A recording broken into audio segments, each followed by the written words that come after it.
effectivement, on trouve sur Internet énormément d'informations dont certaines peuvent être positives et en tout cas médicalement vérifiées et d'autres pas du tout.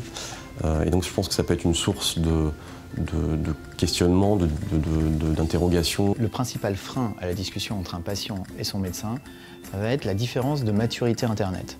La maturité Internet, c'est la connaissance d'Internet de façon générale, la façon dont on s'en sert, l'esprit critique qu'on va avoir en lisant des informations sur Internet.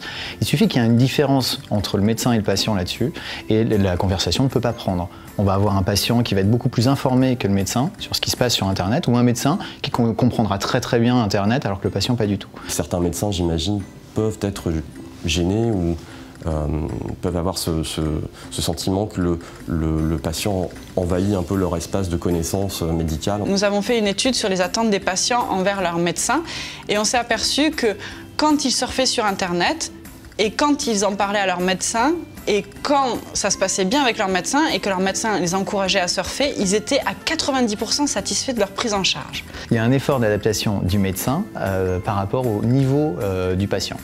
Ce qui implique que le médecin doit être forcément un petit peu en avance par rapport au patient sur ce sujet d'Internet, sur la connaissance de ce que c'est que l'Internet.